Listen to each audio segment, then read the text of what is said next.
8वें दिन भी नहीं थमा जन आक्रोश। टाइगर रिजर्व के विरोध में सनमथुरा में उमड़ा हजारों का सैलाब। सनमथुरा की प्रमुख खबर। धौलपुर करौली टाइगर रिजर्व के विरोध में सनमथुरा में चल रहा जन आंदोलन बुधवार को 8वें दिन भी लगातार जारी रहा। आंदोलन में 8वें दिन धरना प्रदर्शन में 8000 से अधिक लोगों की भीड़ जुटी, जिससे पूरे क्षेत्र में आंदोलन की व्यापकता और लोगों के आक्रोश का अंदाजा लगाया जा सकता है। बड़ी संख्या में ग्रामीण, युवा, किसान, महिलाएं और विभिन्न सामाजिक वर्गों के लोग धरना स्थल पर पहुंचे और अपनी मांगों को लेकर जोरदार आवाज बुलंद की। आंदोलन अब केरल टाइगर रिजर्व के विरोध तक सीमित नहीं रह गया है, बल्कि रोजगार के अवसर बढ़ाने, क्षेत्र से हो रहे पलायन को रोकने, किसानों के हितों की रक्षा करने और सनमथुरा सहित आसपास के क्षेत्र के समग्र विकास जैसे मुद्दे की आंदोलन के प्रमुख केंद्र में है। धरना प्रदर्शन को धौलपुर करौली सांसद भजन लाल जाटव, राजाखेड़ा विधायक रोहित बोहरा, बाड़ी विधायक जसवंत गुर्जर और बसेड़ी विधायक संजय जाटव ने भी अपना समर्थन दिया है। जनप्रतिनिधियों के समर्थन से आंदोलन को और अधिक मजबूती मिली है। ग्रामीणों का कहना है कि यदि क्षेत्र में विकास और रोजगार के पर्याप्त साधन उपलब्ध नहीं कराए गए तो स्थानीय युवाओं के सामने पलायन के अलावा कोई विकल्प नहीं बचेगा। यह आंदोलन अब बड़े जन आंदोलन का रूप लेता दिखाई दे रहा है और 8000 से अधिक लोगों की भीड़ ने क्षेत्र के मुद्दों को लेकर अपनी एकजुटता का बड़ा संदेश दिया है। करता है, हमारे लोग सुबह से इंतजार में बैठे हुए हैं कि हमारे सांसद हमारे बीच में आएगा और हमारे हक और अधिकार की लड़ाई को मजबूती से लड़ेगा। साथ में आमंत्रित करता हूँ, जिसका संचालन भाई विष्णु जी जो कर रहे हैं, मैं उनको भी बहुत बहुत धन्यवाद देता हूँ कि उनमें परमात्मा इसी तरह की ऊर्जा बनाए रखे। उस कमेटी को बहुत बहुत धन्यवाद। इस ऊर्जा के साथ उन्होंने इस अलग को जगाया। बॉयफ्रेंड के साथ मिलकर पत्नी ने की पति की हत्या, दोनों गिरफ्तार। जयपुर की प्रमुख खबर। पुलिस थाना विश्वकर्मा द्वारा महेश मीणा की हत्या की वारदात का सनसनीखेज खुलासा किया है।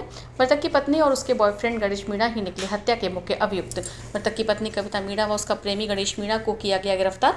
हत्या का किसी को शक नहीं हो, इसलिए मृतक महेश मीणा को जूस में सेल्फोस मिलाकर पिलाया। मामला दर्ज होने के बाद राजेश गुप्ता, अतिरिक्त पुलिस उपायुक्त जयपुर एवं कृष्णा राज जांगीर, सहायक पुलिस आयुक्त चौमू, जिला जयपुर पश्चिम के निकटतम सुपरविजन में थाना पुलिस विश्वकर्मा के थानाधिकारी रविंद्र सिंह नरूका के नेतृत्व में पुलिस थाना विश्वकर्मा जयपुर पश्चिम पर एक विशेष टीम का गठन किया गया।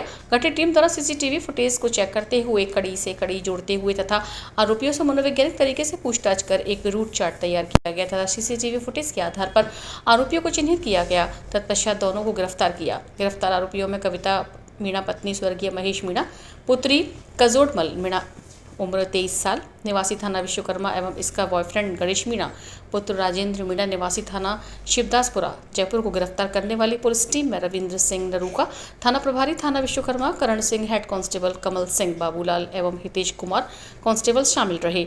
मामले के खुलासा में एवं मुलजिमों की गिरफ्तारी करने में करण सिंह हेड कांस्टेबल एवं कमल सिंह कांस्टेबल पुलिस थाना विश्वकर्मा की विशेष भूमिका रही है।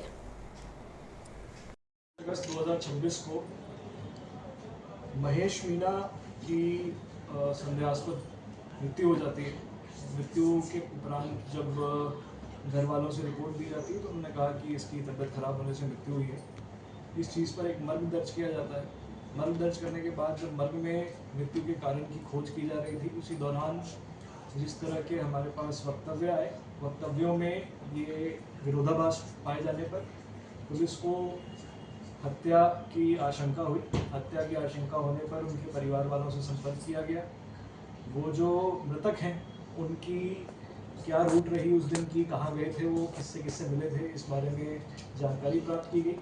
इसी दौरान एक सीसीटीवी फुटेज थाने की टीम जो और जो परिवारजन है वो दोनों जाकर जो अपना 14 नंबर है वहाँ से एक वीडियो फुटेज प्राप्त करते हैं। वीडियो फुटेज में जो मृतक हैं उनके साथ उनकी पत्नी और एक दो लड़के और दिखते हैं। इस पूरे वीडियो फुटेज में देखा जा सकता है कि उनकी जो मृतक हैं उनकी तबीयत खराब हो गई थी और तबीयत खराब होने के कारण कोई कारण उनके पत्नी द्वारा बताया नहीं गया था। फिर इसकी पूरी जानकारी की गई तो ये सामने आया कि जो मृतक हैं उनकी पत्नी कविता मीणा उनको उनकी कोई इलाज चल रही थी, उसके इलाज के संबंध में खुद को दवाई दिलवाने के लिए अपने पति को बोराज लेकर गई थी मोटरसाइकिल पे। और उसके बाद बोराज जाने के उपरांत वहाँ से वो उनको एक मंदिर के पास ले जाती हैं। मंदिर के पास ले जाने के बाद वहाँ पर पूर्व से जो उनकी साजिश थी उसके अनुसार उनको एक जूस पिलाती हैं और जूस में जो सेल्फोस की टैबलेट्स आती हैं वो उनको पिला देती हैं। पति को कोई भी अपने पत्नी पर शक नहीं था और वो जूस पी लेते हैं। जूस पीने के बाद उनकी तबीयत ख़राब हो जाती है। तबीयत ख़राब होने के बाद वो पूर्व की साजिश थी उसके अनुसार वो अपने जो उनके एक प्रेमी जो इस पूरे अनुसंधान में सामने आए हैं, गणेश मीणा, उनको बुला लेती हैं। उसके बाद इनको हॉस्पिटल में ले जाकर वो 2-3 घंटे तक इधर उधर घुमाते हैं और उसके बाद जब तबीयत बहुत ही ख़राब हो जाती है, जब इन्हें लगता है कि बचने की स्थिति नहीं है, तो शक दूर करने के लिए और अपने पे शक नहीं पाने के लिए ये इसको यहाँ आके 14 नंबर के पास छोड़ देते हैं और फिर ये इनके भाई को कॉल करती हैं और भाई को कॉल करने के बाद जो इनको ऐसा बताते हैं कि तबीयत ख़राब होगी, इनको हॉस्पिटल लेके चले। इस पूरे वारदात की जब मोटिव या जो इनका क्या कारण है इस वारदात को करने के बारे में पूछताछ की गई और इनकी टेक्निकल डिटेल्स को निकाला गया, तो ये सामने आया कि जो इनकी पत्नी है कविता मीणा, उनका किसी गणेश मीणा जो इनके मोहल्ले में ही रहता था उसके साथ पूर्व से 5-6-7 सालों से संबंध में थी। इनके साथ शादी करना चाहती थी और घर वालों के दबाव में आके इनकी शादी ये जो मृतक हैं अपने महेश मीणा उनके साथ कर दी जाती है। ये शादी से खुश नहीं होकर अपने पति के अलावा जो इनके प्रेमी हैं उनसे बातचीत लगातार करते रहती हैं और उसी दौरान इनकी प्लानिंग ये होती है कि जो मृतका है उनके पीहर में किसी ने 1-1.5 महीने पहले कोई सेल्फोस खा लिया था, तो उससे इनको एक आइडिया लगता है कि इस तरह की चीज़ कर सकते हैं। तो इनका जो प्रेमी है वो ये कहता है कि इसको सेल्फोस की दवाई दे दे, जिससे ये जहर खा लेगा और उसके बाद फिर इसकी मृत्यु हो जाएगी, फिर मैं तुझे साथ में रख लूँगा। ऐसी चीज़ इनकी प्लानिंग थी। इस पूरे वारदात को खोलने में जो अपने VTI SHO हैं उन्होंने काफ़ी तत्परता दिखाई, क्योंकि जब ये दर्ज हुआ था तब ये मर्ग की स्थिति में था, परंतु जब उन्होंने मर्ग की जांच करी तो उसमें कुछ ऐसे तथ्य आए जिससे पुलिस को शक हुआ और हमने बिना इस चीज़ को इस मृतका की पत्नी को ज़्यादा अलर्ट करते हुए इसकी जो एक तरीके से गुप्त तरीके से जांच शुरू कर दी थी। गुप्त जांच में इनके पिता से भी सहयोग लिया गया था कि इनकी उस दिन कहाँ इनको बुलाया गया था, किस तरह की बातचीत सामने आई थी और उसको हमने डेवलप करते करते जब हमारे पास सारे सबूत आ गए तो एक हत्या का मुकदमा इनके खिलाफ दर्ज किया गया। हत्या के मुकदमे में जब इनसे पूछताछ की गई, इन पर शक हमारे पास इतने एविडेंसेस आ गए थे कि इन पे पूछताछ के लिए इनको लाया जा सके। इनसे पूछताछ की गई, मनोवैज्ञानिक तरीके से जब पूछताछ की गई एवं इनके सामने जो इनके टेक्निकल डिटेल्स हैं वो लेकर हम जब इनके सामने आए तो हमारे सामने ये पूरी वारदात जो है ये खुल के सामने आई। विरोंदा धाम पर हुआ कवि सम्मेलन का आयोजन, धौलपुर की प्रमुख खबर। हिंदू जागरण यात्रा के उपलक्ष्य में एवं राष्ट्रीय कवि संगम के तत्वाधान में धौलपुर में स्थित विरोंदा धाम पर आध्यात्मिक कवि सम्मेलन का आयोजन किया गया। कार्यक्रम यात्रा के संयोजक श्री राजू गिरी जी महाराज एवं श्री दाढ़ी वाले बाबा विरोंदा धाम सरकार के पावन सानिध्य में संपन्न हुआ। कार्यक्रम के प्रारंभ में यात्रा की व्यवस्थापक अंजनी पारासर ने सभी संतों एवं कवियों का माला एवं पटका पहनाकर स्वागत एवं सम्मान किया। कार्यक्रम की अध्यक्षता वरिष्ठ कवि मनोज ने की। कवि सम्मेलन में पदम गौतम, गिरिराज शर्मा, राम पटसारिया एवं अपूर्व माधव ने अपनी काव्य प्रस्तुतियों से श्रोताओं को भाव विभोर किया। कार्यक्रम का कुशल संचालन गीतकार हरेंद्र हर्ष ने किया। अंत में दाढ़ी वाले बाबा ने धाम पर उपस्थित सभी कवियों, संतों एवं श्रोताओं का आभार व्यक्त किया। बंद करें, पेट दबाए तो मुंह में से पानी निकलेगा तब वो बचेगा। मैं निकल के जा रहा था, एक आदमी पानी में डूब रहा, तो गांव वाले कह रहे बचाओ बचाओ बचाओ। मैं पहुंच गया, मैं तो होशियार था ही। मैंने कहा रुको, ऐसे नहीं बचेगा ये। मैं कैसे बचेगा? मैंने पहले इसको बाहर निकालना पड़ेगा, फिर इसको लिटाना पड़ेगा, नाक बंद करनी पड़ेगी, पेट दबाना पड़ेगा, मुंह से पानी निकलेगा तब बचेगा। तो बोले इसे बाहर तो निकाल तभी तो बचेगा। अरे मैंने बेवकूफों पहले इसमें पानी भरने तो दो, निकालोगे क्या? ये हास्य की अपनी अद्भुत स्थिति है साहब। एक व्यक्ति ये बाबा जी के पास में अपनी अपनी समस्या लेकर के आते हैं। एक व्यक्ति आ गया, बोले बाबा जी मेरी पत्नी मेरी बात नहीं मानती है, मेरे बस में नहीं है, क्या करूं? तो इन्होंने उसको पास में बुलाया, बोले मेरी मानती तो मैं बाबा बनता क्या? नगर निकाय चुनाव कार्यक्रम, जयपुर की प्रमुख खबर। चुनाव आयोग द्वारा नगर निकायों के चुनाव कार्यक्रम की घोषणा करते हुए बताया है कि पहले चरण का मतदान 9 सितंबर को होगा तथा दूसरा चरण 11 सितंबर एवं 14 सितंबर को होगी मतगणना। नगर निकायों के अध्यक्ष पदों के लिए मतदान 21 सितंबर को होना तथा 22 सितंबर को होगा उपाध्यक्ष का चुनाव। निहालगंज थाना पुलिस ने नाकाबंदी कर वाहनों की चेकिंग। धौलपुर की प्रमुख खबर। जिला पुलिस अधीक्षक विकास सागवान के निर्देशानुसार आज निहालगंज थाना क्षेत्र में गांधी पार्क के सामने थानाधिकारी थाना निहालगंज देवेंद्र कुमार एवं पुलिस जाब्ते के द्वारा वाहन चेकिंग एवं नाकाबंदी की गई, जिसमें वाहन चालकों को यातायात नियमों के पालन करने बाबत निर्देश दिए गए। साथ ही यातायात के नियमों का उल्लंघन करने वाले वाहन चालकों के खिलाफ सख्त कार्यवाही की गई। नाकाबंदी के दौरान एक शराब पीकर वाहन चलाने, 18 दोपहिया वाहन पर क्षमता से अधिक सवारी, 3 बिना हेलमेट, 2 बिना सीट बेल्ट, 1 दोपहिया वाहन चलाते मोबाइल पर बात करना एवं एक अन्य MV एक्ट में कुल 26 कार्यवाही की गई।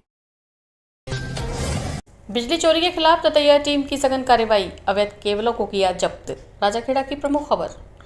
JVVNL अधीक्षण अभियंता विवेक शर्मा के आदेशानुसार उपखंड के सहायक अभियंता आनंद तिवारी के निर्देशन में शहर में कनिष्ठ अभियंता विशाल जायसवाल और टीम द्वारा PDC परिसर चेक किए गए। उनको बकाया बिल जमा कर वैध कनेक्शन लेने के लिए प्रेरित किया। शहर से अवैध केबलों को जब्त किया गया। जिसके यहाँ विद्युत चोरी मिली उसकी VCR मौके पर ही भरी गई। मरेना एरिया में सहायक अभियंता आनंद तिवारी और कनिष्ठ अभियंता रणवीर सिंह मुंड के साथ मरेना कस्बे में और अन्य फीडरों पर PDC कनेक्शन की चेकिंग की गई। सहायक अभियंता तिवारी ने मौके पर मौजूद लोगों से अपील की है कि वे लाइन से डायरेक्ट संपर्क में न आए। बिजली से जितना जीवन सुगम बनता है उतना ही करंट लगने पर जीवन के लिए खतरा है। साथ ही सरकार द्वारा जारी प्रधानमंत्री सूर्य घर योजना में पंजीकरण करा कर अपने घर की छत पर सोलर लगवाने के लिए प्रेरित किया।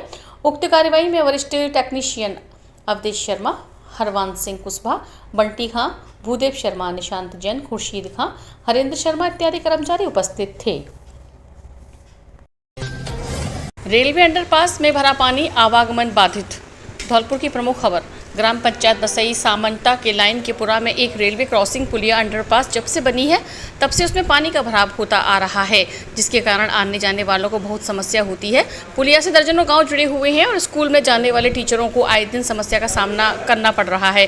उसमें रोज दर्जनों वाहन बंद हो जाते हैं और यही धौलपुर जाने का भी एकमात्र रास्ता है, वो भी सही नहीं है। इसकी शिकायत कई बार करा चुके हैं पर समाधान नहीं हुआ है।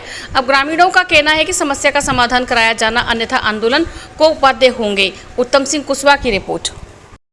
धौलपुर को से करीबन 6-7 किलोमीटर सरानी खेड़ा क्षेत्र में जो लाइन के पड़ता है, जो गांव भिलगुमा से जोड़ता है, जो वहाँ पर लाइन की जो पुलिया है वहाँ पर पानी इतना भर रहा है। जो स्कूटी मोटरसाइकिल जो हालात देख रहे हैं, जो कैमरा में आपको दिखाना चाहता हूँ वो देख रहे होंगे। जो करीबन जो छोटे वाहन है, स्कूटी है, मोटरसाइकिल है, उसमें सभी बंद हो रही हैं और बड़े वाहनों की इंजनों में पानी भर रहा है। लेकिन प्रशासन को कोई भी किसी भी तरीक़ा की देख रेख नहीं है। अगर यही हालात रहे, इसमें चारों बगल से रिसावन बैठ रही है, अगर यही हालात रहे तो घंटे। अम्बेडकर भवन में ही विद्यालय संचालन की मांग, अभिभावकों ने प्रधानाचार्य को सौंपा ज्ञापन। राजाखेड़ा की प्रमुख खबर। महात्मा गांधी राजकीय विद्यालय गोपीनाथ के विद्यार्थियों के अभिभावकों ने बुधवार को विद्यालय के प्रधानाचार्य को ज्ञापन सौंपकर बच्चों की पढ़ाई अम्बेडकर भवन जाटा बस्ती में ही संचालित करने की मांग की। अभिभावकों ने कहा कि वे अपने छोटे बच्चों को दूर स्थित किसी अन्य विद्यालय में भेजने की स्थिति में नहीं हैं। जब तक समीपस्थ वैकल्पिक व्यवस्था नहीं होती वे अपने बच्चों को अम्बेडकर भवन में ही पढ़ाना चाहते हैं। ज्ञापन में अभिभावकों ने कहा है कि वे आर्थिक रूप से कमजोर परिवारों से हैं। अभिभावकों ने राजाखेड़ा में विद्यालय की भूमि से कथित अतिक्रमण का मुद्दा भी उठाया। अभिभावकों ने आरोप लगाया है कि भवन में नगर पालिका के कर्मचारियों के रहने के कारण इसका उपयोग शैक्षणिक कार्य के लिए नहीं हो पा रहा है। उन्होंने मांग की है कि भवन को तत्काल खाली करवाकर बच्चों की पढ़ाई के लिए उपलब्ध कराया जाए। अभिभावकों ने कहा है कि यदि उनकी मांगों पर शीघ्र सकारात्मक कार्यवाही नहीं हुई तो वह भूख हड़ताल सहित अन्य लोकतांत्रिक माध्यमों से आंदोलन करेंगे। हमारी वीडियो पसंद आई हो तो लाइक, कमेंट व शेयर करें और ऐसी ही वीडियोस को देखने के लिए आप हमारे YouTube चैनल BBN भव्य वसुंधरा न्यूज़ को सब्सक्राइब कर बेल आइकन को प्रेस करें।